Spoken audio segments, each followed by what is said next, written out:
नमस्कार दोस्तों, UPPSC R O की टेस्ट सीरीज में आज देखते हैं प्रैक्टिस सेट नंबर 8 को। 7 पहले हो चुके हैं और ये इसका 8वां है। जो क्वेश्चन एग्जाम में अधिकतर आने की संभावना, यानी वह सभी महत्वपूर्ण क्वेश्चन जिन सभी क्वेश्चनों के एग्जाम में आने की संभावना बनी रहती है, वो सभी क्वेश्चन मैं इसमें प्रैक्टिस सेट में रखता हूँ। और ये भी बता दूँ आपको कि अगर आपने 7 जो पहले प्रैक्टिस सेट हुए हैं वो नहीं देखे हैं तो सभी प्लेलिस्ट में मिल जाएंगे, आप वहां जा कर के देख सकते हैं। तो अब मैं इस क्लास को स्टार्ट करता हूं और चैनल को सब्सक्राइब कर लो अगर किसी ने नहीं किया है तो। और मेरे साथ अब वीडियो को एंड तक देखो। रियल प्रैक्टिस सेट समझ करके क्वेश्चन करना आप अपनी तरफ से कितने होते हैं सही, और देखना आप अपने एंड में रिजल्ट वो देखना स्कोर कितना बनता है आपसे। देखो, इसमें पहला क्वेश्चन है कि अवतल दर्पण के विषय में सत्य कथन कौन सा है। अब इसमें से आपको जो सत्य कथन है सभी वो छांटने हैं। देखो, पहला स्टेटमेंट है इसमें कि वाहनों की जो हेडलाइट होती है उसमें अवतल दर्पण का प्रयोग होता है। दूसरा है इसमें एक गोलाकार दर्पण जिसकी परावर्तक सतह अंदर की ओर मुड़ी हुई होती है वह अवतल दर्पण कहलाता है। यानी एक गोलाकार दर्पण लीजिए जिसकी परावर्तक सतह अंदर की ओर मुड़ी हुई होगी तो वो अवतल दर्पण कहलाएगा। क्या इस कथन में दिया हुआ है, ये देखना है सही है या गलत है। और तीसरा स्टेटमेंट है इसमें कि दंत चिकित्सक जो होते हैं क्या अवतल दर्पण का प्रयोग करते हैं। और चौथा है इसमें किसी दर्पण की फोकस दूरी का मान धनात्मक हो तो वह अवतल दर्पण को प्रदर्शित करता है। तो देखो, आपके सामने ऑप्शन है, पहले में दिया हुआ है केवल 1 2, दूसरे में 1 2 3, तीसरे में 2 3 4 और डी में इसमें यानी सभी 4 हैं। तो देखो इसमें कौन सा सही हो सकता है। क्या वाहनों की जो हेडलाइट होती है उसमें अवतल दर्पण का प्रयोग होता है। देखो, इसका पहला स्टेटमेंट जो है इसमें दिया हुआ है कि वाहनों की हेडलाइट में अवतल दर्पण का प्रयोग किया जाता है। तो हाँ, अवतल दर्पण का प्रयोग ही किया जाता है वाहनों की हेडलाइट में। तो पहला इसमें स्टेटमेंट सही है। दूसरा, एक गोलाकार दर्पण जिसकी परावर्तक सतह अंदर की ओर मुड़ी हुई होती है यानी धसी हुई होती है तो वो अवतल दर्पण कहलाता है, ये भी ठीक है। और बाहर को निकली हुई होती है उसको कहते हैं उत्तल दर्पण, और अवतल दर्पण कहते हैं अंदर को धसी हुई यानी अव यानी नीचे की तरफ घटता हुआ क्रम, जैसे अवरोही होता है और बढ़ता हुआ क्रम आरोही, उसी हिसाब से भी समझ सकते हो इसे कि अव यानी अंदर को, कमी। तो समझ लो कि अवतल दर्पण में जो दर्पण होता है उसकी परावर्तक सतह जो होती है अंदर की तरफ मुड़ी हुई होती है। जैसे कि देखो, दिखा दूं आपको, जैसे ये धसी हुई है ना अंदर की तरफ, तो ये अवतल दर्पण कहलाएगा। और उत्तल दर्पण ये होता है जैसे ये बाहर की तरफ, यानी ज़्यादा क्षेत्र में अगर किसी लेंस के माध्यम से देखना है या प्रकाश अधिक, जैसे आप कोई लाइट लगा दो तो उसमें अगर आप उत्तल दर्पण का प्रयोग कर दोगे तो वो ज़्यादा क्षेत्र में जाएगी, और अवतल का करोगे तो वो कम क्षेत्र घेरेगी। उसी प्रकार देखो, दंत चिकित्सक जो है अवतल दर्पण का प्रयोग करते हैं, तो ये भी ठीक है। इसमें तीसरा भी सही है, दंत चिकित्सक जो होते हैं उन सभी के द्वारा अवतल दर्पण का ही प्रयोग किया जाता है। लेकिन ये चौथा आपके सामने दिया हुआ है, किसी दर्पण की फोकस दूरी का मान धनात्मक हो तो वह अवतल दर्पण को प्रदर्शित करता है। क्या ये इसमें गलत है चौथा, क्योंकि जो मान धनात्मक आता है ना, फोकस दूरी का मान जो आता है धनात्मक, वो उत्तल दर्पण को प्रदर्शित करता है, ना कि अवतल दर्पण को। और ऋणात्मक मान आएगा तो वो अवतल दर्पण को करेगा। ठीक है, तो देख लो ऑप्शन में 1 2 3 सही है, तो इसका ऑप्शन भी सही है 1 2 3। सेकंड क्वेश्चन है अब आपके सामने, लॉर्ड कॉर्नवालिस के किस सहयोगी ने स्थायी बंदोबस्त के प्रस्ताव का विरोध किया था। आप सभी को पता होगा कि बंदोबस्त जो था, स्थायी बंदोबस्त यानी जमींदारी, और ये रैयतवाड़ी अलग है, जमींदारी। ये स्थायी बंदोबस्त जो है ये कॉर्नवालिस के टाइम में स्टार्ट हुई थी, यानी इसे स्थायी बंदोबस्त या फिर जमींदारी प्रथा इस नाम से भी जाना जाता है। और ये जो स्टार्ट की थी ना कॉर्नवालिस ने, इसको बंगाल, बिहार, उड़ीसा और उत्तर पश्चिमी प्रांत क्षेत्र यानी उत्तर प्रदेश का बनारस खंड और है, फिर उसके अलावा उत्तरी कर्नाटक में भी इसको लागू किया गया था इसके द्वारा। और ये कुल भूभाग जो था ना भारत का, उसके 11% पर थी। ये जो रैयतवाड़ी व्यवस्था इसके द्वारा शुरू की गई थी, भारत के कितने भाग पर, तकरीबन 11% भाग पर की थी। कॉर्नवालिस ने इसको लागू किया था। कॉर्नवालिस ने 1793 में राजस्व बोर्ड की भी स्थापना की थी, ये भी इंपॉर्टेंट हो जाता है अपने आप में। ठीक है, और इस व्यवस्था को इसके अलावा मालगुजारी भी कहा जाता है। ये भी पूछा जा सकता है कि मालगुजारी प्रथा किसको कहा जाता है या कौन थी, तो समझ लेना, कन्फ्यूजन नहीं होना, इसी का नाम है स्थायी बंदोबस्त का ही। और जागीरदारी भी प्रथा भी कहा जाता है इसको। तो ठीक है, जो ये व्यवस्था इसके द्वारा चलाई गई थी तो इसका विरोध किया था, इसका सहयोगी था जिसने किया था, तो ये था जेम्स ग्रांट। जेम्स ग्रांट जो था, इसके द्वारा इसका रैयतवाड़ी का विरोध किया गया था और 1793 में इसको इसके द्वारा चलाया गया था, कॉर्नवालिस के द्वारा। तीसरा क्वेश्चन है इसमें, सर्वप्रथम भारत की औसत प्रति व्यक्ति आय का अनुमान किसने लगाया था या किसके द्वारा भारत की सर्वप्रथम औसत प्रति व्यक्ति आय जो मापी जाती है उसको किसके द्वारा लगाया गया था?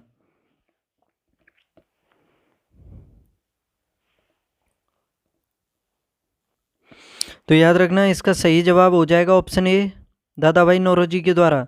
दादा भाई नौरोजी के द्वारा भारत में सबसे पहले प्रति व्यक्ति आय की गणना की गई थी। और इनकी एक फेमस पुस्तक है, वो भी पढ़ी होगी आपने और देखी भी होगी, poverty and un-British rule in India.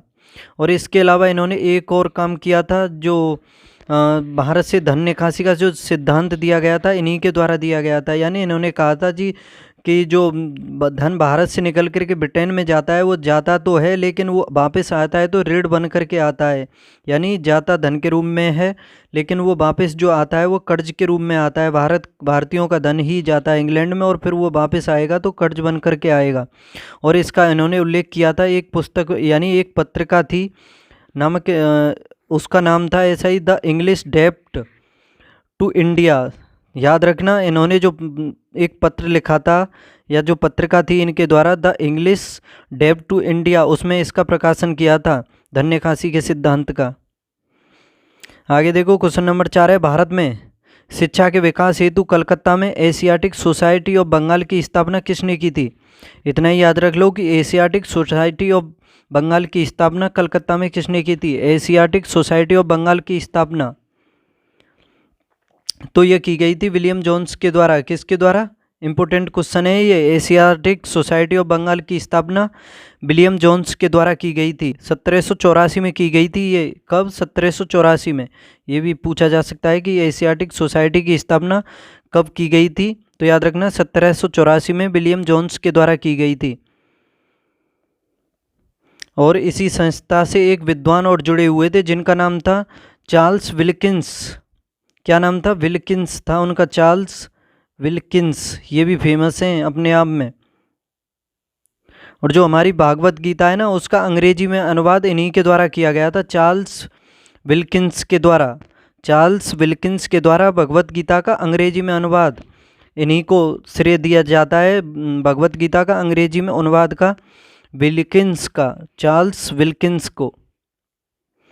आगे देखो, क्वेश्चन नंबर 5 है, एक सेकेंड, कि पायरिडॉक्सिन किस विटामिन का रासायनिक नाम है? देखो, विटामिनों के जितने रासायनिक नाम है, मैं आपसे कहूँगा कि अधिकतर जितने भी हैं फेमस, जो 5-6 विटामिन हैं, सभी के याद कर लो अच्छे से। डायरोक्सिन किस विटामिन का नाम है, ये पूछा है। तो देखो, विटामिन ए जो है उसका नाम है रासायनिक नाम रेटिनॉल। विटामिन बी का, बी में अलग अलग विटामिन है, B1, B2, B3, B4, उस हिसाब से। तो सबसे पहले आपको तो याद कर लेना चाहिए B1 का, जिससे बेरी बेरी रोग होता है, तो उसका नाम है थायमीन। क्या नाम है? थायमीन। और B2 का राइबोफ्लेविन। क्या है? राइबोफ्लेविन। ये भी इंपॉर्टेंट हो जाता है। और इसकी कमी से क्या रोग होता है? B2 की कमी से किलोसिस होता है। और फिर B3 का नाम है निकोटिनिक है B3 का। और B5 का, तो इसमें क्या पूछा है? डायरोक्सिन। तो B4 का मुझे थोड़ा कन्फ्यूजन है, लेकिन B5 का बता देता हूँ आपको। पेंटोथिनिक है B5 का, पेंटोथिनिक। ठीक है, B5 का पेंटोथिनिक। B6 का B6 का यही हो जाएगा पायरिडॉक्सिन। क्या हो जाएगा? पायरिडॉक्सिन कह सकते हो, कुछ भी कह सकते हो। तो इसका आंसर ऑप्शन ये है, पायरिडॉक्सिन। नहीं, सॉरी, पायरिडॉक्सिन, एक सेकंड। हाँ, सही है, पायरिडॉक्सिन विटामिन B6 का ही है। ठीक है, इसके अलावा कैल्सीफेरॉल भी है, विटामिन डी का नाम है कैल्सीफेरॉल। और ई का भी पूछा जा सकता है आपसे, टोकोफेरॉल। और के का, और याद कर लो, क्विनोन, नेफ्टोक्विनोन विटामिन के की कमी से खून का खून का थक्का नहीं जमता है। ई की कमी से यानी ई की कमी से नपुंसकता आ सकती है। डी की कमी से रिकेट्स, ए की कमी से रतौंधी और B1 की कमी से बेरी। आगे देखो क्वेश्चन नंबर 6 आपके सामने। भारत के भाला फेंक एथलीट नीरज चोपड़ा के संबंध में निम्नलिखित कथनों पर आपको विचार करना है। नीरज चोपड़ा विश्व एथलेटिक्स चैंपियनशिप में स्वर्ण पदक जीतने वाले पहले भारतीय खिलाड़ी बने। इससे पहले नीरज चोपड़ा ने विश्व एथलेटिक्स चैंपियनशिप 2022 में रजत पदक जीता था क्या? तो देखो स्टेटमेंट कौन सा सही है, इन दोनों में देखना है आपको। क्वेश्चन नंबर 6 का आंसर बताओ। नीरज चोपड़ा जो हैं भारत के एथलीट हैं और विश्व के इस टाइम नंबर 1 जेवलिन थ्रोवर भी हैं, तो उसके बारे में ये स्टेटमेंट दिए हुए हैं दोनों। क्या नीरज चोपड़ा विश्व एथलेटिक्स चैंपियनशिप में स्वर्ण पदक जीतने वाले पहले भारतीय खिलाड़ी हैं, पहले भारतीय, या दूसरा स्टेटमेंट है इसमें इससे पहले नीरज चोपड़ा ने विश्व एथलेटिक्स चैंपियनशिप 2022 में रजत पदक जीता था क्या? तो याद रखना इसके ये दोनों स्टेटमेंट बिल्कुल सही हैं, तो ऑप्शन सी सही है इसका, 1 और 2 दोनों। इनके द्वारा जो विश्व एथलेटिक्स चैंपियनशिप हुई है ना, अभी हाल ही में जो हुई थी 2023 में, तो उसमें इन्होंने अपने दूसरे प्रयास में भाला फेंका था तकरीबन 88.17 मीटर का, और इस वजह से इन्होंने स्वर्ण पदक जीता था उसमें, और ऐसा करने वाले ये भारत के पहले एथलीट भी बन गए हैं। ठीक है, याद रखना। और जो ये भी पूछा जा सकता है कि जो वर्ल्ड एथलेटिक्स जो ये प्रतियोगिता हुई थी, ये कहाँ पर हुई थी? तो हंगरी में हुई थी। कहाँ पर? हंगरी में। हंगरी में हुई थी, जहाँ पर इन्होंने स्वर्ण पदक जीता था। देखो नीरज चोपड़ा की इसके अलावा और भी उपलब्धियां हैं, जैसे कि एशियाई खेल जो 2018 में हुए थे उसमें इन्होंने स्वर्ण पदक जीता था। कॉमनवेल्थ हुए थे 2018 में, उनमें भी इन्होंने 2018 में जो हुए थे उसमें भी स्वर्ण पदक जीता था। टोक्यो ओलंपिक 2020 में हुए, उसमें भी इन्होंने स्वर्ण पदक जीता। ठीक है, और 7 अगस्त को जीता था। उसी वजह से भारत में 7 अगस्त को ही भाला दिवस घोषित कर दिया भारत सरकार के द्वारा। और इन्होंने ये, और आप बता दो कमेंट बॉक्स में कि कितना भाला फेंका था टोक्यो ओलंपिक में इन्होंने। विश्व एथलेटिक्स चैंपियनशिप 2022 में भी इन्होंने रजत पदक जीता। डायमंड लीग हुई 2022 में, उसमें भी इन्होंने स्वर्ण पदक जीता। विश्व एथलेटिक्स चैंपियनशिप और हुई 2023 में, उसमें भी इन्होंने स्वर्ण पदक जीता। तो काफ़ी उपलब्धियाँ हैं इनके द्वारा। आगे देखो क्वेश्चन नंबर 7 है। जुलाई 2023 में संपन्न विश्व तीरंदाजी युवा चैंपियनशिप 2023 में भारत ने कौन सा स्थान हासिल किया है? 2023 में जो विश्व तीरंदाजी युवा चैंपियनशिप 2023 हुई है, भारत में उसने कौन सा स्थान प्राप्त किया है? तो याद रखना भारत ने इसमें दूसरा स्थान प्राप्त किया है। कौन सा? दूसरा। और देखो ये जो प्रतियोगिता हुई थी ना, विश्व तीरंदाजी यानी विश्व तीरंदाजी युवा चैंपियनशिप जो 2023 में हुई है, 3 से 9 जुलाई को हुई, और इसका आयोजन किया गया था आयरलैंड में लिमरिक शहर है उसमें किया गया था। और इसमें भारत ने जो भाग लिया था उसमें सेकंड स्थान प्राप्त किया। कुल 11 पदक जीते थे इसने भारत में, और इसमें भारत ने और 6 स्वर्ण पदक थे, उसमें 1 रजत था और 4 कांस्य थे। इसमें शीर्ष स्थान प्राप्त किया था दक्षिण कोरिया ने। ठीक है, किसने? दक्षिण कोरिया ने पहला स्थान प्राप्त किया, और उसने भी इसमें कुल 11 पदक ही जीते, लेकिन 6 स्वर्ण और 4 रजत, भारत से रजत जाता, इस वजह से उसने पहला स्थान प्राप्त किया। और आगे अब 2025 में इसका आयोजन किया जाएगा, और कहाँ पर किया जाएगा विश्व तीरंदाजी युवा चैंपियनशिप का 2025 में? ये विनिपेग शहर है कनाडा का। विनिपेग अनाज की मंडी भी है कनाडा में, तो उसी जगह आयोजन किया जाएगा इसका, याद रखना। तो इसमें भारत ने दूसरा स्थान प्राप्त किया है। क्वेश्चन नंबर 8 है। निम्नलिखित में कौन सा एक रोग और उसके कारक जीव के बारे में सही नहीं है? देखो इसमें आपके सामने रोग दिए हुए हैं और उस कारक दिए हुए हैं एक साइड में, तो आपको ये छांटना है कि कौन सा मिलान इसमें गलत है। तो देखो टीबी रोग का कारक क्या? माइक्रोबैक्टीरियम है। मलेरिया रोग का कारक क्या? प्लाज्मोडियम है। एडस का HIV है, या हेजा का इन्फ्लुएंजा है? कौन सा गलत है इसमें? क्वेश्चन नंबर 8 में छांटना है आपको जो गलत है।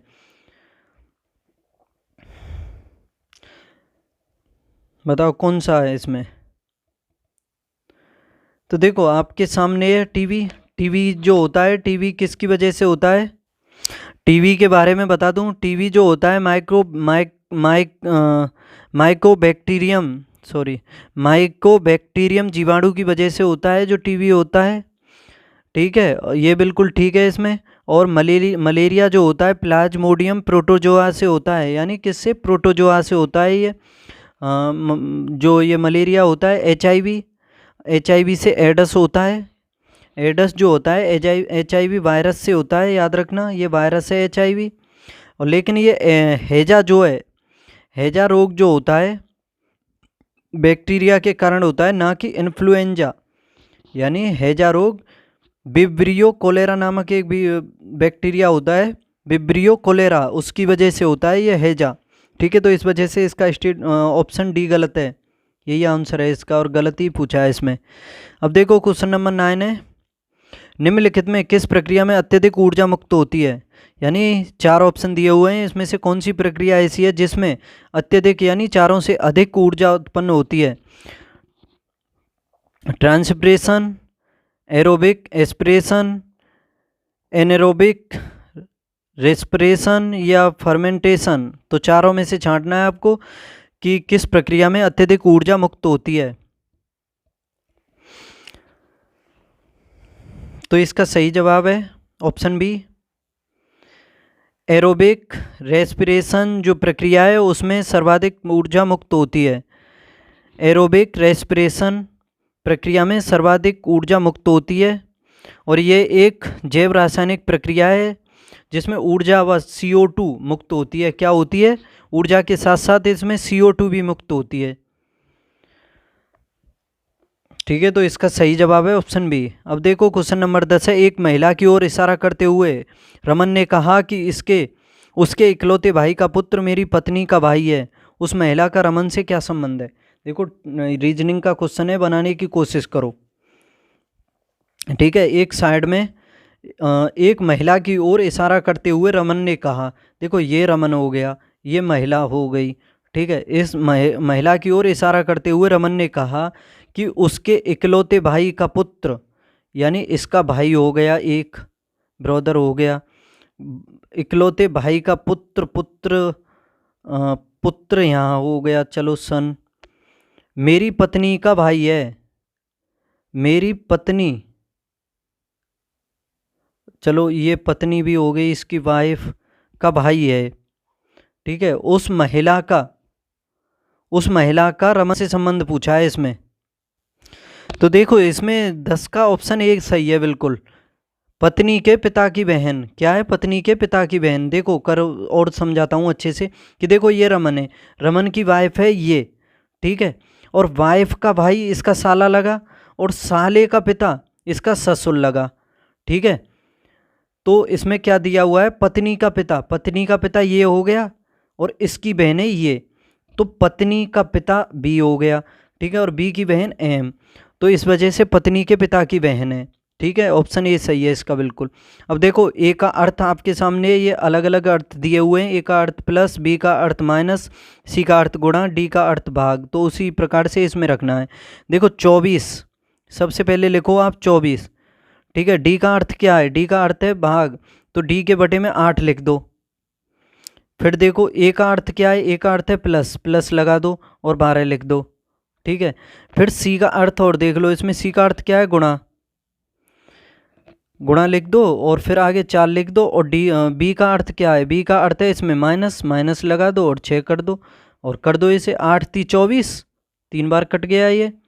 और फिर करना है भाग के बाद करना है आपको गुणा को, सबसे पहले भाग कर दें, फिर गुणा कर दें, फिर प्लस कर दें, फिर माइनस कर दें। ठीक है, उस हिसाब से देख सकते हो। 3 12 चौका 48 से 6 जाएंगे कम, 6 कम होंगे तो कितने बचे? 42 बचे। 42 में 3 जोड़ दो तो 45 आंसर आ गया इसका, क्वेश्चन नंबर 11 का। कितना?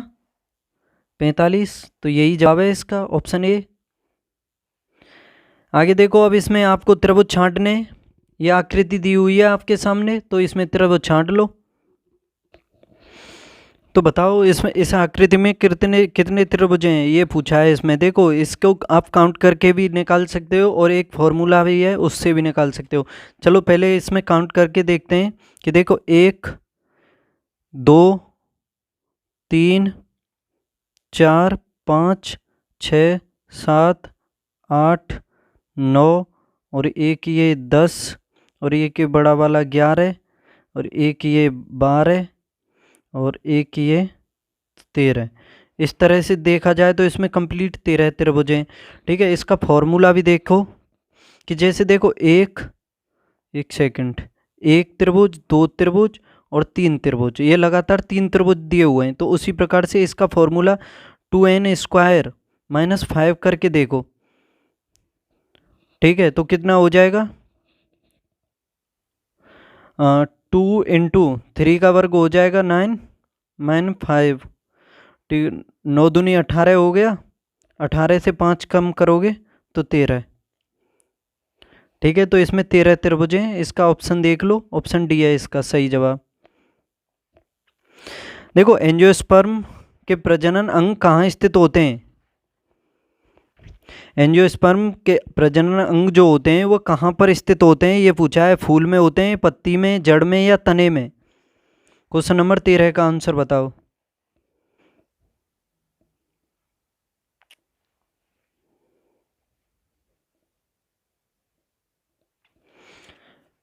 देखो इसका सही जवाब जो है, इसका सही जवाब है ऑप्शन ए।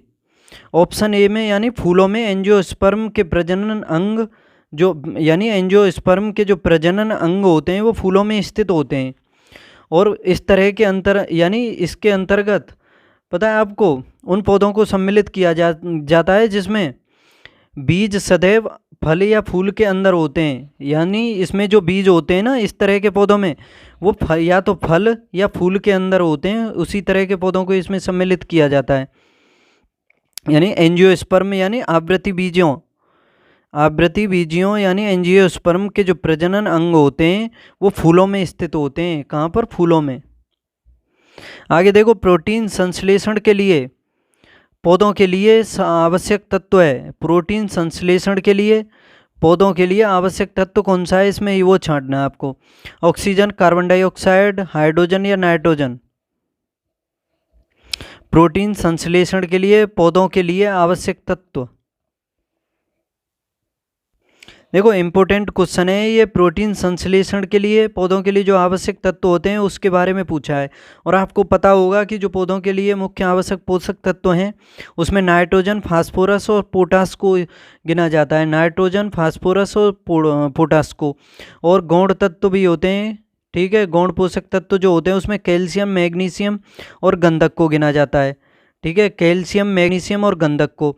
और उसके अलावा सूक्ष्म तत्व भी होते हैं जिसमें जैसे लोहा, जिंक, कॉपर, मैग्नीज, मोलिब्डेनम होता है एक, बोरॉन और क्लोरीन, इन्हें गिना जाता है। तो याद रखना इसमें तो ऑप्शन में जो मुख्य पोषक तत्व है उसमें नाइट्रोजन दिया हुआ है। इसके अलावा फास्फोरस और पोटास भी हैं लेकिन वो नहीं दिए हुए हैं। बाकी सभी इसमें जो ऑक्सीजन, कार्बन डाई और हाइड्रोजन दिए हुए हैं ये अलग हैं इसमें। ठीक है, याद रख लेना। और पौधे जो अपना पोषक तत्व यानी जो ग्रहण करते हैं ना, यानी पौधे भूमि से जल व पोषक तत्व कैसे ग्रहण करते हैं? जड़ों के माध्यम से करते हैं। किससे? जड़ों के माध्यम से। और वायुमंडल में जो CO2 होती है तथा सूर्य का जो प्रकाश होता है उसकी सहायता से अपने भोजन का निर्माण भी करते हैं ये। यानी CO2 तथा सूर्य का जो प्रकाश आता है उससे अपना भोजन का निर्माण करते हैं। उसके अलावा पोषक तत्व भी होते हैं उनका भी इस्तेमाल करते हैं। तो याद रखना इसका सही जवाब है ऑप्शन डी, नाइट्रोजन। आगे देखो, हृदय पेशी कोशिकाएं होती हैं। कहाँ पर होती हैं हृदय पेशी कोशिकाएं या फिर कैसी होती हैं ये पूछा है। किस प्रकार की होते हैं हृदय पेशी कोशिकाएं? बेलनाकार होती हैं क्या? शाखा युक्त होती हैं? एक नाभिकीय या बहुनाभिकीय या लंबी? तो देखो किस प्रकार की होती हैं हृदय पेशी कोशिकाएं ये पूछा है इसमें। देखो हृदय पेशी कोशिकाएं जो होती हैं वो बेलनाकार भी होती हैं, शाखा युक्त भी होती हैं, एक नाभिकीय भी होती हैं। बहुनाभिकीय, जब एक नाभिकीय हो गई तो बहुनाभिकीय तो होंगी ही नहीं। और लंबी नहीं होती हैं। तो 1 2 3 देख लो इसमें कौन से सही हैं। 1 2 3 पहला ही ऑप्शन सही है इसमें।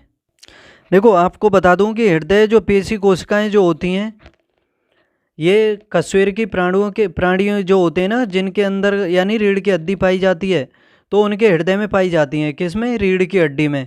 और यह एक प्रकार की अनैच्छिक पेशी कोशिकाएं होती हैं, यानी अनैच्छिक पेशी कोशिकाएं होती हैं। और ये बेलनाकार भी होती हैं, शाखा युक्त भी होती हैं और एक नाभिकीय भी होती हैं। ठीक है, याद रखना इन्हें अच्छे से। और ये कोशिकाएं जीवन पर्यंत, यानी ऐसे समझ सकते हो, जन्म से लेकर के मृत्यु तक बिना रुके, बिना थके और बिना संकुचित और बिना संकुचित और शिथिलित हुए गति करती रहती हैं, जिसके कारण शरीर में निरंतर रक्त जो है ना वो परिसंचरण होता रहता है। आगे देखो, अब आपको इसमें सही मिलान करना है, देखना है कि कौन किस से संबंधित है। एक साइड में अधिकारी है, एक साइड में भू राजस्व व्यवस्था के बारे में दिया हुआ है। ये इम्पोर्टेंट है। चारों जो व्यवस्थाएं हैं ना, जो भू राजस्व व्यवस्थाएं चालू की गई थी उसके बारे में दिया हुआ है, इन्हें अच्छे से याद कर लेना आप। देखो, H.E. गोल्ड स्मिथ के द्वारा कौन सी व्यवस्था चालू की गई थी? थॉमस लॉ के द्वारा, होल्ट मैकेंजी, अलेक्जेंडर रीड के द्वारा।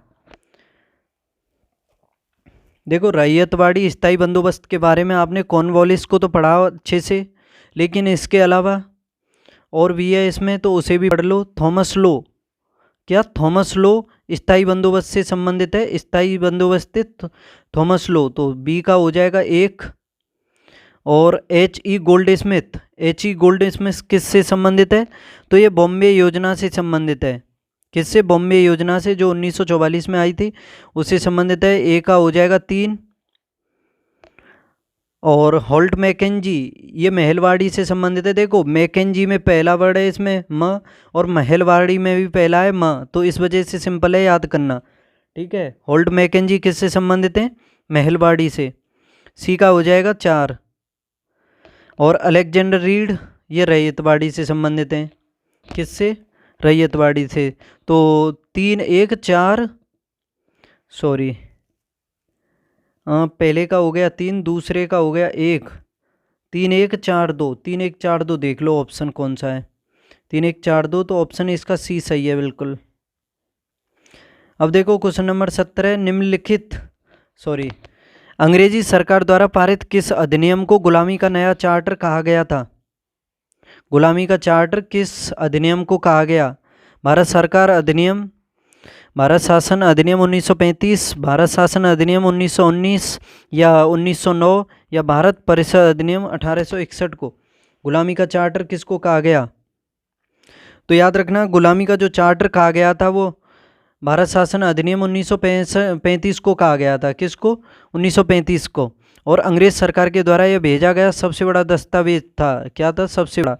इसमें 14 अनुसूचियाँ थीं, और इसमें 14 अनुसूचियाँ, 10 भाग थे इसमें, और 321 अनुच्छेद थे। देखो, काफ़ी विस्तृत था। तकरीबन ये समझ लो 70 से 80% जो भारतीय संविधान है वो इसी से लिया गया है। और इसमें 14 भाग, 10 अनुसूचियाँ और 321 अनुच्छेद थे। ठीक है, काफ़ी विस्तृत था, और इसी को कहा जाता है गुलामी का नया चार्टर। आगे देखो, अब ब्रिटिश भूमि व्यवस्था का पिता किस ब्रिटिश अधिकारी को कहा जाता है? ब्रिटिश भूमि व्यवस्था का पिता मैकेंजी, विलियम बेंटिंग, कॉर्नवालिस और मार्टिन बर्ड। Question number 18। देखो, आपने मैकेंजी को भी पढ़ लिया, बेंटिंग को भी पढ़ लिया, कॉर्नवालिस को भी पढ़ लिया, लेकिन ऐसा कोई प्रावधान नहीं देखा होगा आपने कि ब्रिटिश भूमि व्यवस्था का पिता किसी को कहा गया।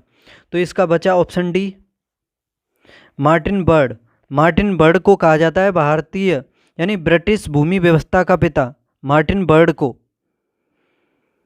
और ये भारत में महलवाड़ी बंदोबस्त से जुड़े हुए थे। किससे? जो देखो, इसमें भी माँ वर्ड है पहला, तो महलवाड़ी से ही जुड़ा हुआ है। जैसे ओल्ड मैकेंजी है, उसी प्रकार ये भी महलवाड़ी बंदोबस्त से जुड़े हुए थे। और कॉर्नवालिस के द्वारा ये मैंने आपको बता ही दिया, बंगाल, बिहार, उड़ीसा में वो स्थायी बंदोबस्त व्यवस्था लागू की गई थी। आगे देखो, निम्न कथनों में कौन सा कथन WBC के बारे में सत्य है? RBC WBC के बारे में पढ़ा होगा, तो WBC के बारे में आपको छांटना है कौन सा सत्य है इसमें। क्या WBC की आकृति अमीबीय या वृत्ताकार होती है? या WBC के नाभिक में केंद्रक उपस्थित होता है? WBC शरीर में सैनिक के रूप में कार्य करता है और रोगाणुओं को मारते हैं? या WBC कोशिकाओं का आकार 25 से 30 एंगस्ट्रॉम तक होता है क्या?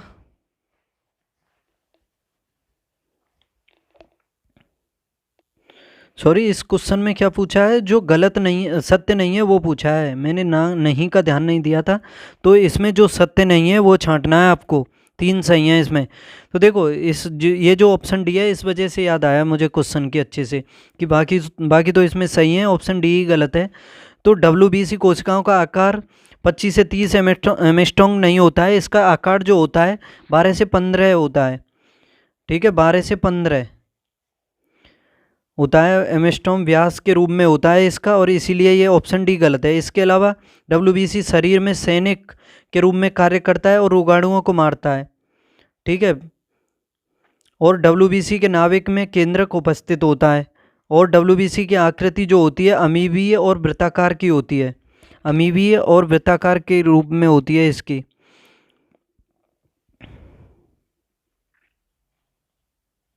जैसे देखो, आपने पढ़ा भी होगा अच्छे से कि WBC श्वेत रक्त कणिकाएं जो होती हैं शरीर के इम्यून सिस्टम के भाग में होती हैं।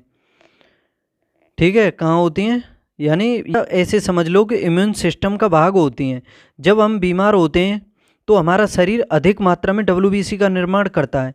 यानी जब हम बीमारी में ग्रसित होते हैं तो WBC, हमारा शरीर जो है ऑटोमेटिक ही WBC का निर्माण करता है, जो हमें संक्रमण से जो हमें संक्रमण से बचाती हैं और शरीर को सुरक्षा कवच प्रदान करती हैं। देखो, जैसे कोई घाव फाप वगैरह या कोई दिक्कत शरीर में हो जाती है तो शरीर अपने आप भी सही हो जाता है कभी कभी बिना दवा के भी, या फिर दवा लेते हो तो जितना कम दवा कर दिए तकरीबन उतना ही या उससे ज़्यादा भी कभी कभी शरीर की ये WBC के माध्यम से इनकी ये प्रतिरोधक क्षमता जो बढ़ती है उसी वजह से वो उसमें सही करने में मदद करती है।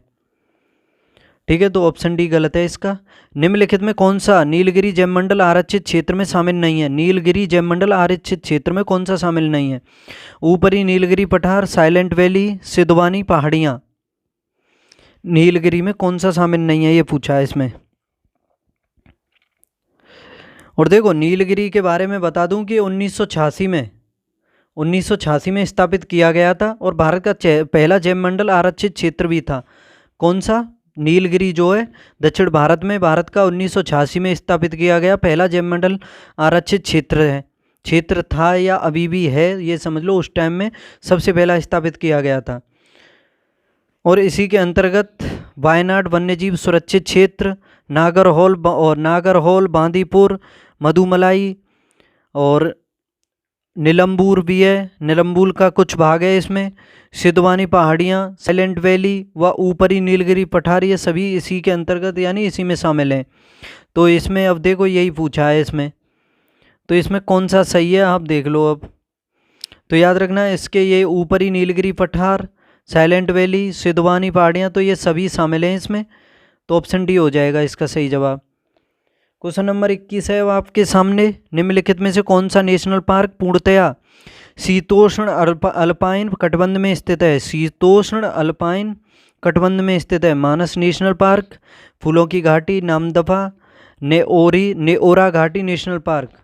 देखो, आपको क्वेश्चन अच्छे लग रहे हों तो लाइक शेयर भी करो चैनल को और वीडियो को, और चैनल को भी सब्सक्राइब कर लो। और आपको बता दूं, ये जो प्रैक्टिस सेट मैंने आपको लिया है यूथ कंपटीशन टाइम्स का प्रैक्टिस सेट आता है, वो है आपके सामने। तो ये अपने आप में इम्पोर्टेंट है, अपने आप में बहुत ही महत्वपूर्ण है, याद रखना।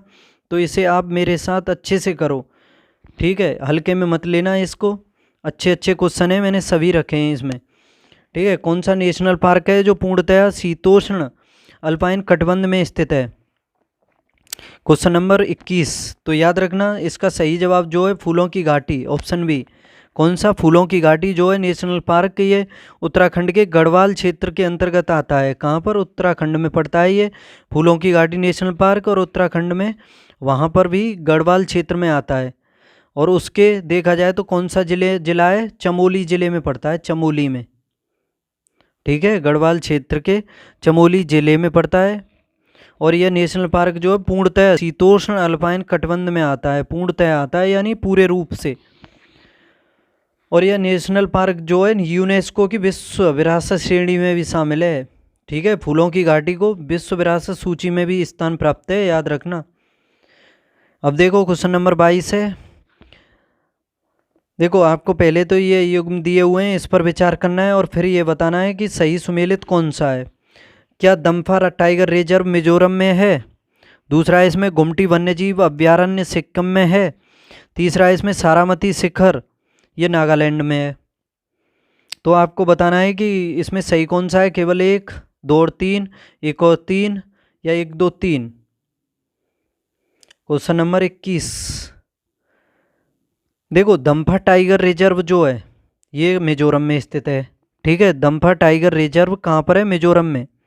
लेकिन ये गुमटी वन्यजीव अभयारण्य जो है ये सिक्किम में ना होकर के त्रिपुरा राज्य के दक्षिणी क्षेत्र में स्थित है। कहाँ पर? त्रिपुरा में स्थित है और उसके भी दक्षिणी क्षेत्र में है, ठीक है। तो सिक्किम से काट दो इसको। और सारामती शिखर ये नागालैंड में है। तो इस वजह से 1 और 3 इसके सही हैं। तो ऑप्शन देख लो, ऑप्शन सी 1 और 3 यही जवाब है इसका। आगे देखो, निम्नलिखित युग्मों में कौन सा सही सुमेलित नहीं है? जो सुमेलित नहीं है वो छांट लो। ऑप्शन ए देखो, इसमें राष्ट्रीय शर्करा संस्थान क्या लखनऊ में स्थित है? राष्ट्रीय शर्करा संस्थान क्या लखनऊ में स्थित है? राष्ट्रीय शर्करा संस्थान लखनऊ में स्थित है। तो बार बार इसी पर मेरा कन्फ्यूजन है, ठीक है। और लेदर टेक्नोलॉजी पार्क ये बिल्कुल ठीक है। कहाँ पर है? उन्नाव में स्थित है लेदर टेक्नोलॉजी पार्क। और भारतीय दलहन अनुसंधान संस्थान ये कानपुर में है। Indian institute of vegetable research ये वाराणसी में। वेजिटेबल से याद कर लो, कहाँ पर है? वाराणसी में। लेकिन ये जो राष्ट्रीय शर्करा संस्थान है ये लखनऊ में ना होकर के कहाँ पर है? कानपुर में, ठीक है। तो इसका यही जवाब है ऑप्शन ए, और गलत ही पूछा था इसमें। क्वेश्चन नंबर 25 देखो, भारतीय मानक ब्यूरो यानी BIS, भारतीय मानक ब्यूरो यानी BIS का गठन कब किया गया था? BIS का गठन कब किया गया था ये पूछा है।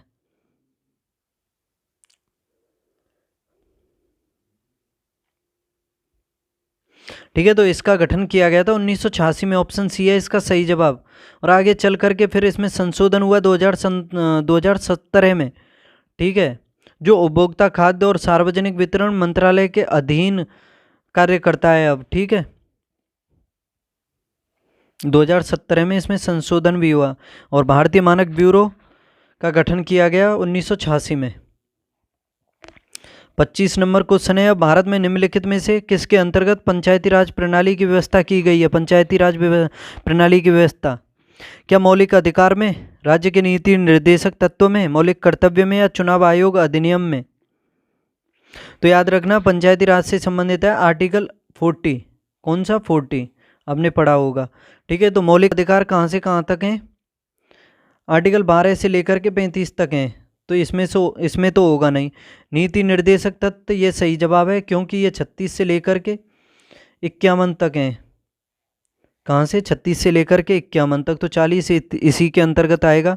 मौलिक कर्तव्य भी इसमें नहीं होगा। इसका जो उल्लेख है सरदार स्वर्ण सिंह समिति की सिफारिश पर 42वें संशोधन के द्वारा आर्टिकल 51A में जोड़े गए मौलिक कर्तव्य 10 और 11वां 86वें संविधान संशोधन के द्वारा 2002 में जोड़ा गया, जो शिक्षा से संबंधित था 6 से 14 वर्ष की आयु के बच्चों के लिए,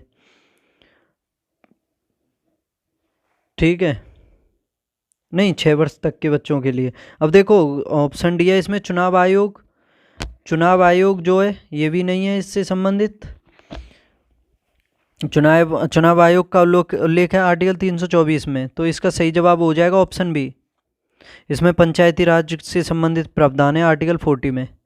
अब देखो क्वेश्चन नंबर 26 है, किस अधिनियम ने भारतवासियों को अपने देश के प्रशासन में कुछ हिस्सा लेना संभव बनाया? किस अधिनियम ने बनाया?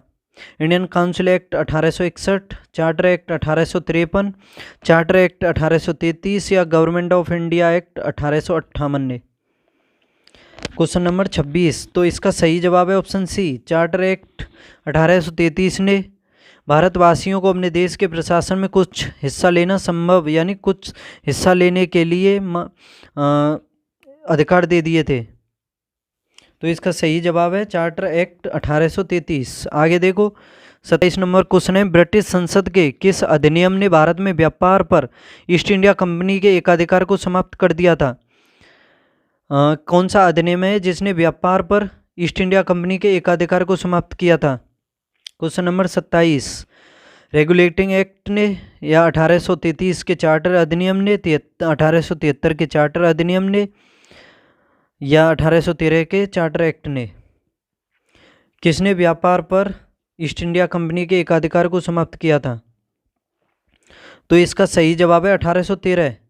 1813 के चार्टर एक्ट ने जो कंपनी का व्यापार पर एकाधिकार था उसको समाप्त कर दिया था, लेकिन इसके अंतर्गत चीन के साथ व्यापार और चाय का व्यापार, इसको अभी भी अधिकार था ईस्ट इंडिया कंपनी के पास। ठीक है, तो समझ लो इम्पोर्टेंट क्वेश्चन है ये अपने आप में। आगे देखते हैं अब क्वेश्चन नंबर 28 को। शुष्क हवा में मीथेन की मात्रा कितनी होती है? शुष्क हवा में, तो शुष्क हवा में जो मीथेन की मात्रा होती है वो 0.00017% होती है। ठीक है, 17 को भाग कर दो तुम तकरीबन 10,000 से, इकाई दशमलव सैकड़ा हजार 10,000, 17 को भाग कर दो 10,000 से, तो इतना परसेंट है ये निकल के आएगा। अब देखो, निम्न में से शुष्क हवा में कौन सी गैस की मात्रा सर्वाधिक है? हवा में जो शुष्क हवा है उसमें कौन सी गैस अधिकतम पाई जाती है? आपको ये बताना है।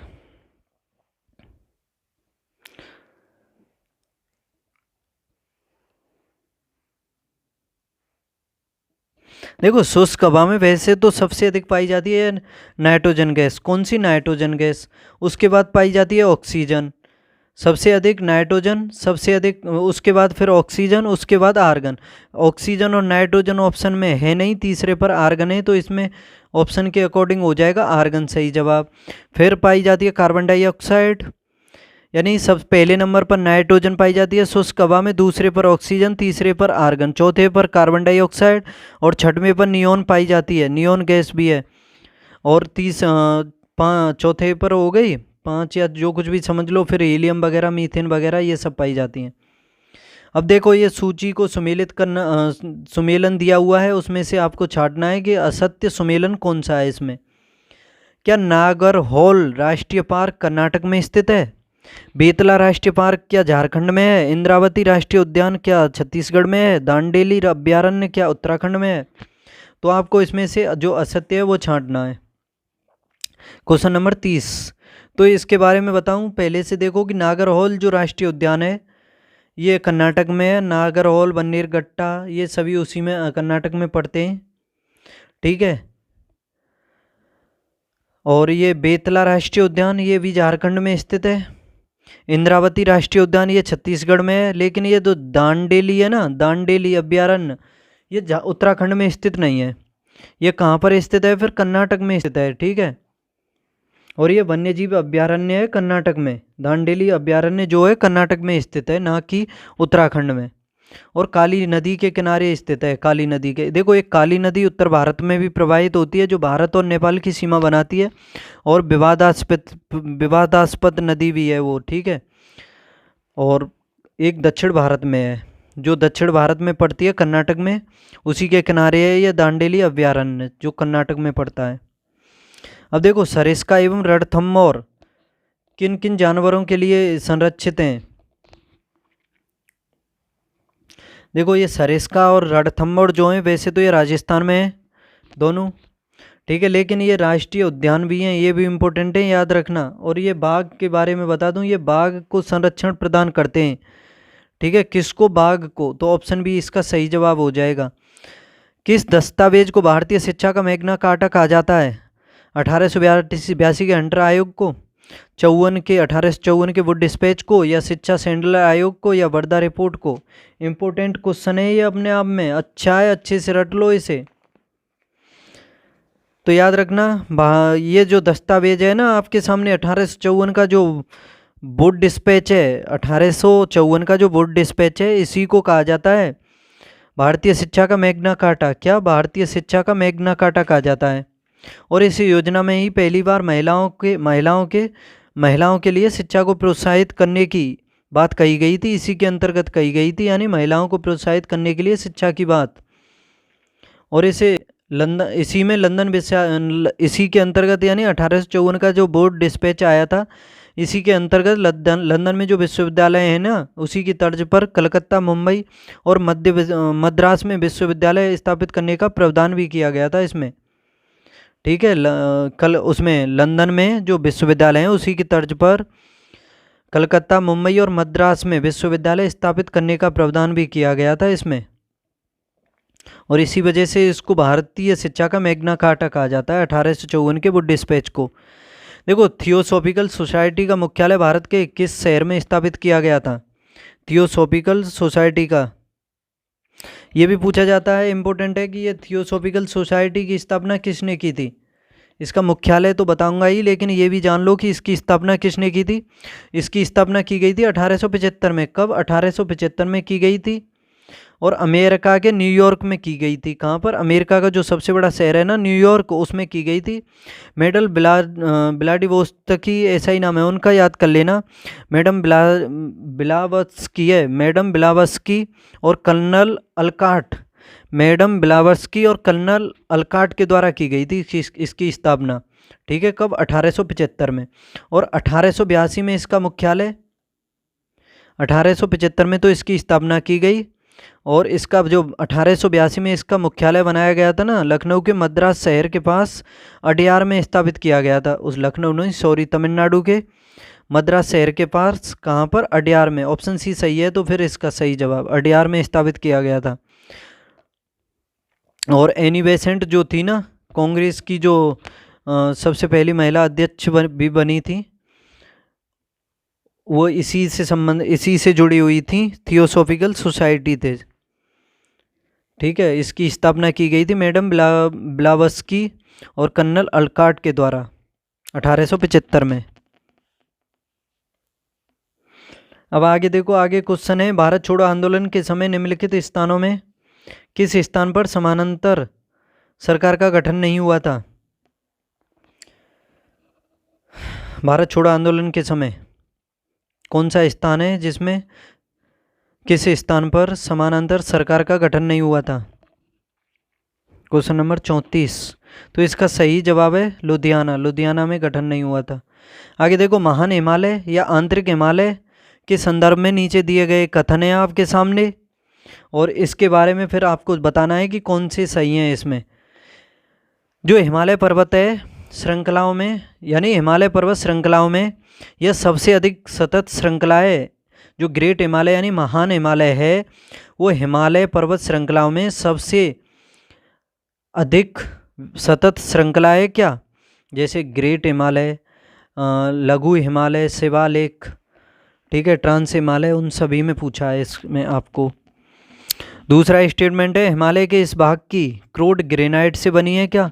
तीसरा स्टेटमेंट है, इस श्रृंखला में गर्मी के कुछ महीनों में बर्फ की परत पूरी तरह पिघल जाती है क्या? देखो, पूरी तरह कहाँ से पिघल जाएगी, क्योंकि जो ग्रेट हिमालय है ना, वो तो वर्ष भर बर्फ से ढका रहता है। इंपॉर्टेंट ये ऑप्शन है, कॉमन सेंस यूज करो, क्योंकि ग्रेट हिमालय तो मध्य में पड़ता है ना हिमालय में, और अधिक ऊंचाई पर होने के कारण वहाँ पर तो अधिक ठंडा टेम्परेचर ही रहेगा।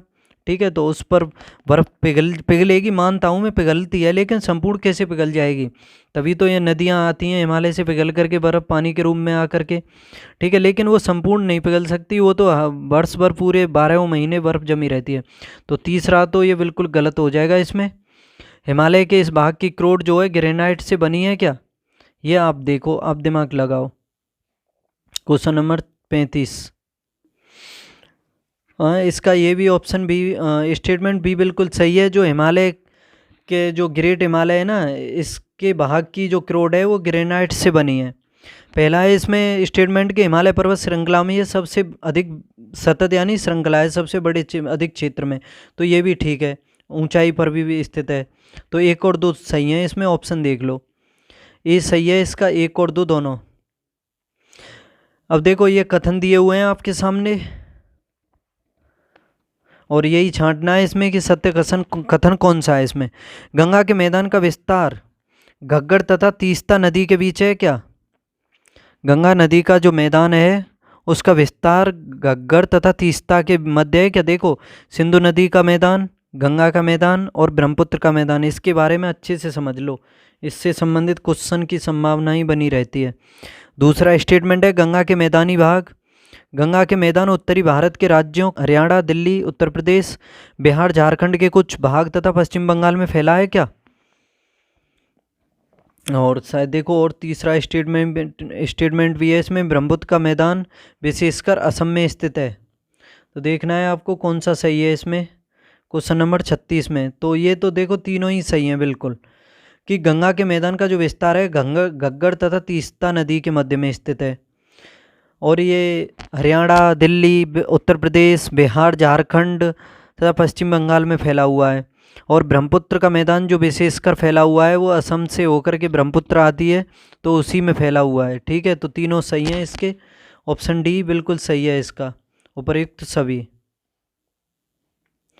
आगे देखो, निम्नलिखित में कौन से कथन पश्चिमी घाट के संदर्भ में सही हैं? पश्चिमी जो घाट है मालाबार तट की तरफ पश्चिमी किनारा है भारत का, और उसको कोरोमंडल भी कहा जाता है, और पूर्वी किनारा है उसमें कोरोमंडल नहीं, पश्चिमी किनारे को मालाबार और पूर्वी को कोरोमंडल। देखो, पश्चिमी घाट की ऊंचाई उत्तर से दक्षिण की ओर घटती जाती है क्या? उत्तर से दक्षिण की ओर घटती जाती है। पश्चिमी घाट सतत है तथा उन्हें केवल दर्रों के द्वारा ही पार किया जा सकता है। 37 के बारे में देखो,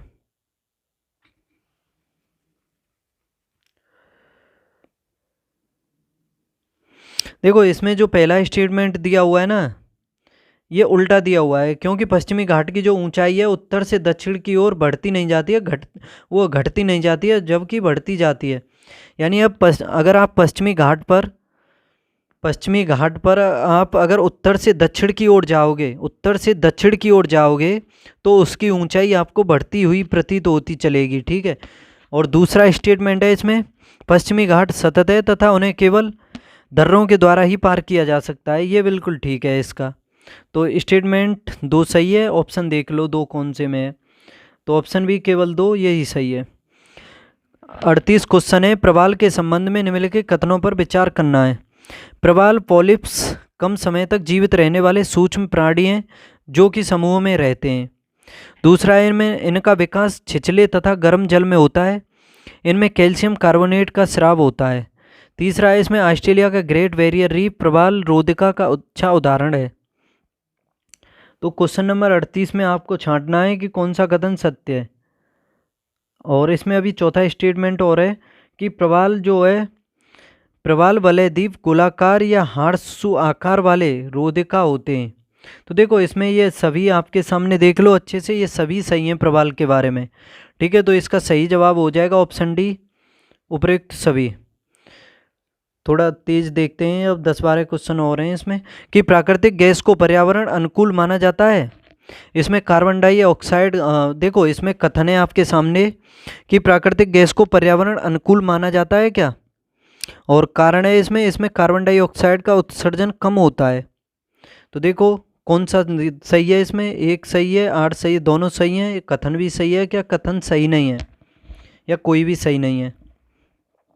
क्वेश्चन नंबर 39, तो देखो प्राकृतिक गैस को पर्यावरण अनुकूल माना जाता है, बिल्कुल ठीक है ये तो इसका कथन जो है।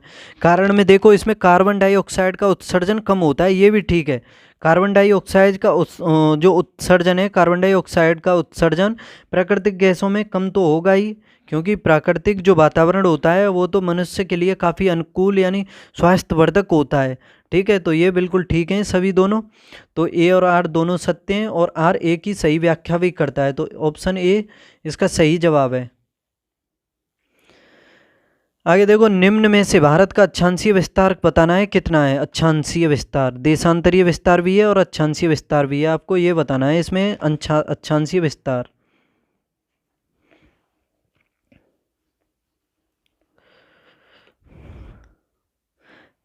तो देखो इसका सही जवाब है ऑप्शन ए, 8 डिग्री 4 मिनट से उत्तरी अक्षांश से 37 डिग्री 6 मिनट उत्तरी अक्षांश, ये इसका सही जवाब है।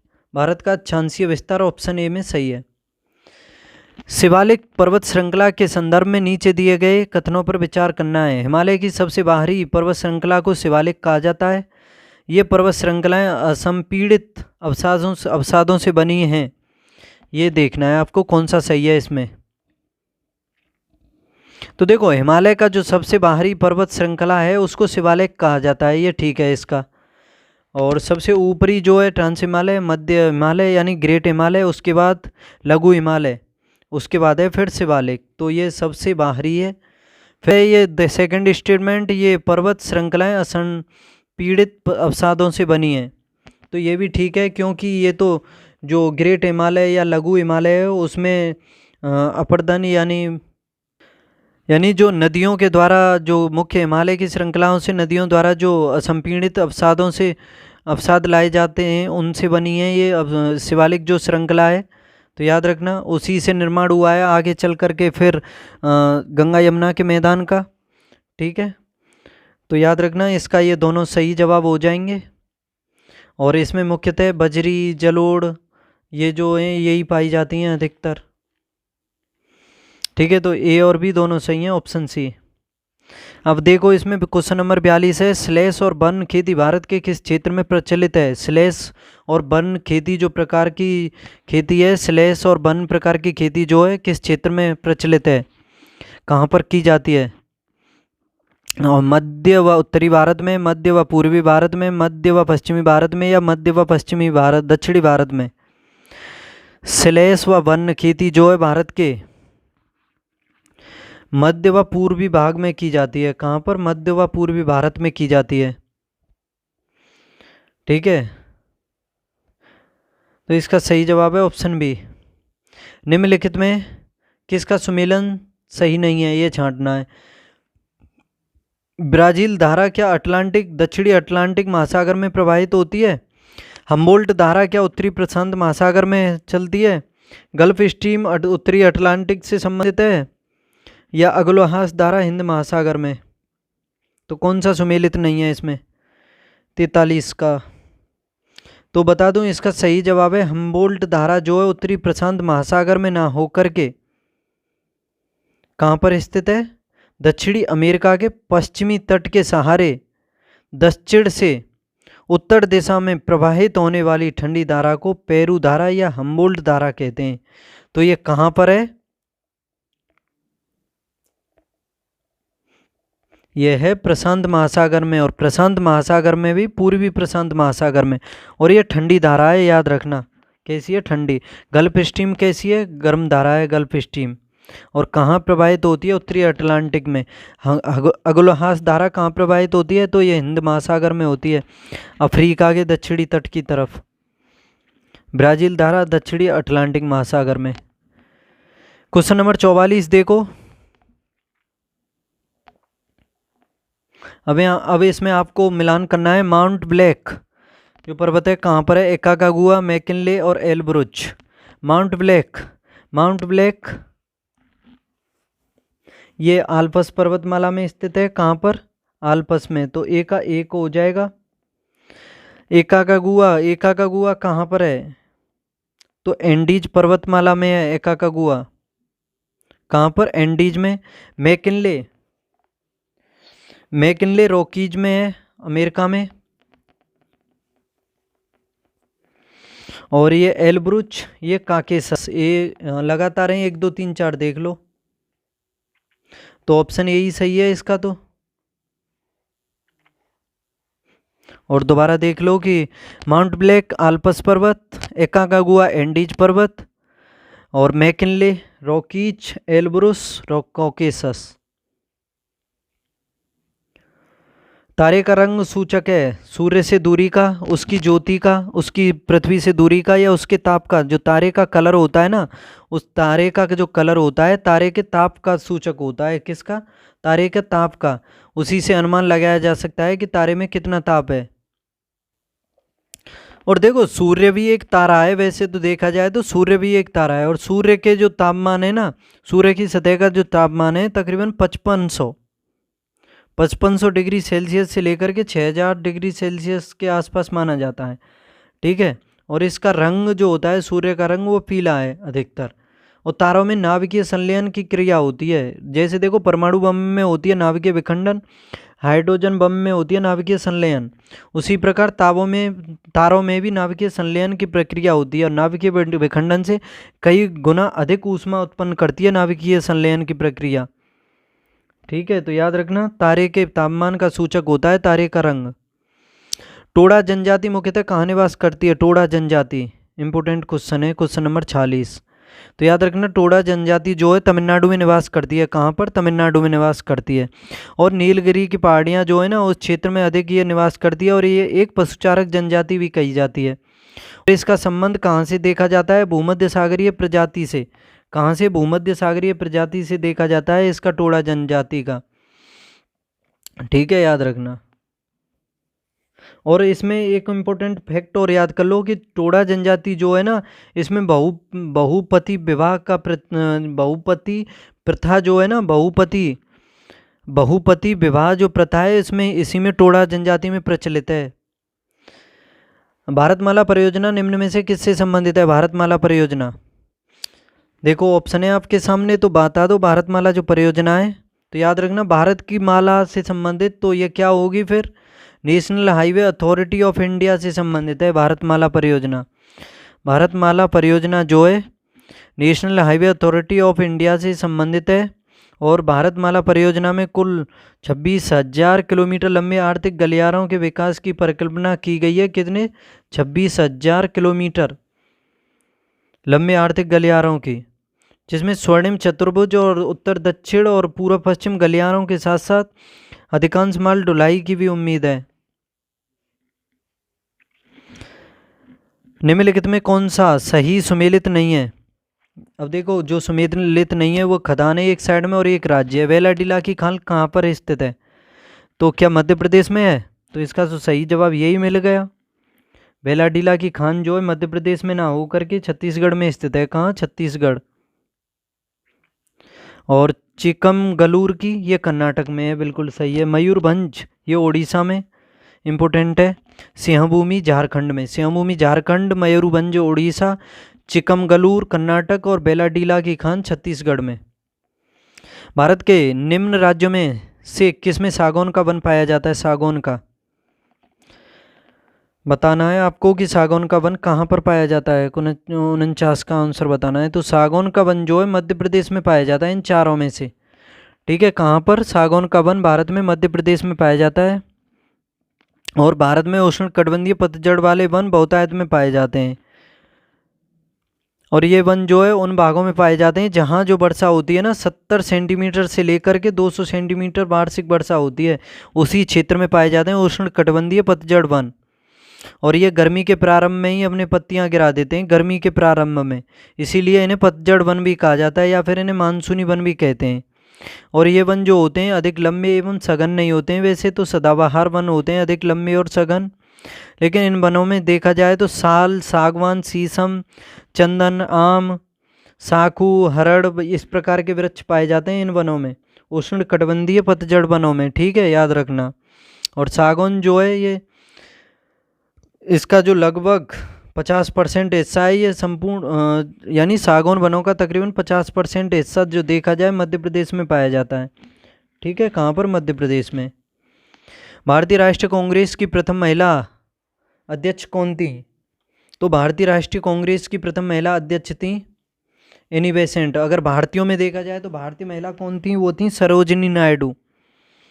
ठीक है, तो भारतीय जो राष्ट्रीय कांग्रेस है उसमें ये 1925 में कानपुर अधिवेशन जो हुआ था ना 1925 में कानपुर में, उसमें इन्होंने अध्यक्षता की थी। 1924 में जो बेलगाम अधिवेशन हुआ था उसमें की थी महात्मा गांधी ने अध्यक्षता। ठीक है, और भारतीय ये प्रथम महिला, भारतीय नहीं ये भारतीय राष्ट्रीय कांग्रेस की अध्यक्षता करने वाली पहली महिला थी। और भारतीय महिलाओं में सरोजिनी नायडू थी। और इन्होंने एक और चीज़ बता देता हूँ आपको, नहीं सॉरी मैंने गलती से बता दिया। 1925 में जो कानपुर अधिवेशन हुआ था ना उसमें अध्यक्षता तो सरोजिनी नायडू ने की थी।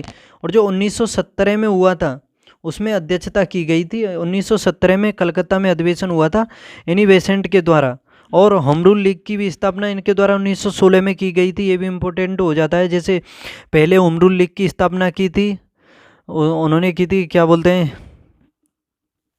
बाल गंगाधर तिलक ने 1916 में ही की थी, लेकिन उसके बाद की थी एनी बेसेंट ने होम रूल लीग की स्थापना 1916 में ही। ठीक है।